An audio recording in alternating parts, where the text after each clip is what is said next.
Ilan taon na si Zamora? 29. Hala, ang bata.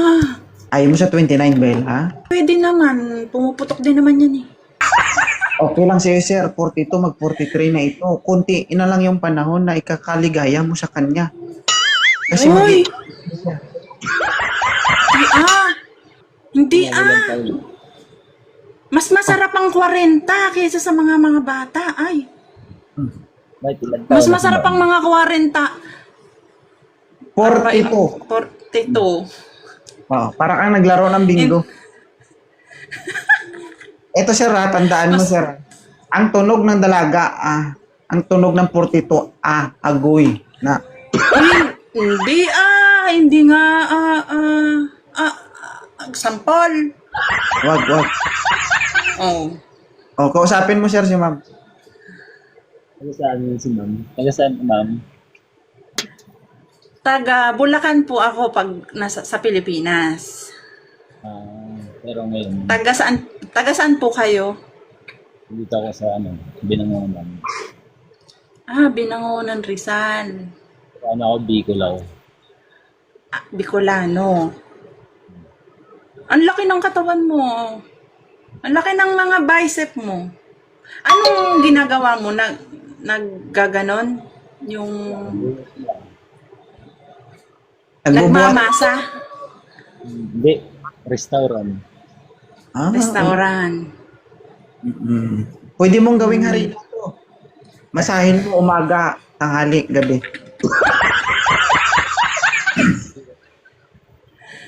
Kaya mo ba akong masahin? Pwede naman. Nagmamasa ka ba ng 42 years old? Pwede naman, magmamasa. Para ka nagbasa ng libro yun, sir. Ikaw ay 29. Ako ay 42. Tatlong pahina. Kasi daw, ang mga bata daw pagurin. Ang mga 40-hin walang kapaguran. Naniniwala ka ba doon? Hindi! Tunay yan daw. Hindi! Maniwala. No? Kasi ganun nangyayari eh. Ang bata daw, napakabilis mapagod. Baka ikaw napagod. Na! Amo na! Kung gusto yan, sir, laban! Lumaban ka. Sige, go.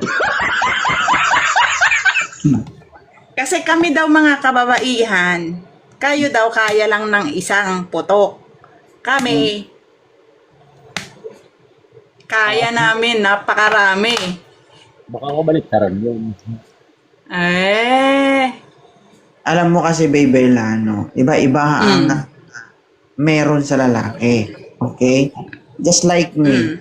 Hindi ako yung tipong sinasabi na makakailang rounds ka ba? Hindi naman ganun eh. Isa lang. Oo. Isa lang. Pero, luluhod ka. magmamkaawa ka. Hindi kasi guys, ito sinasabi ko sa inyo, ang babae talaga yung mahaba talaga yung tolerance sa ganyan. No?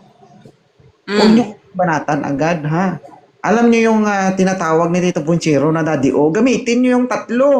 Pag nagamit niyo yun, isa lang, tapos na ang laban. Alam mo, sa mura yung Daddy O? Alam mo? Ang alin? Alam mo yung sikreto ni Tito Punchero na Daddy O? Hindi niya alam ang daddy, oh. Ayun lang. Turuan mo na yan. Ang Daddy O, yun ang tinatawag ni Tito Punchero na daliri, dila, ulo-ulo. Kaya gamitin mo.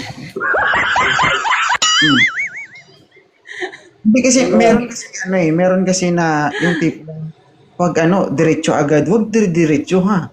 Dahan-dahanin, piga-pigain hanggang sa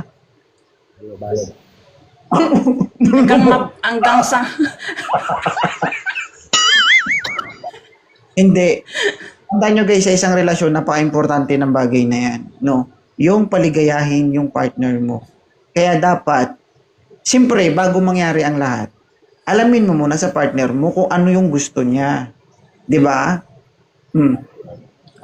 Kailangan, anuin mo muna, kabisaduhin mo muna siya, hindi yung banat ng banat.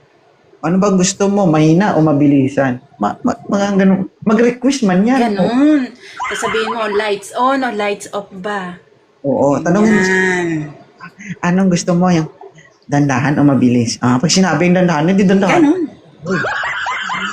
Hindi yung babanat ka kagad. Tapos, ano yun? Totoo Hindi yun, mo- Brad.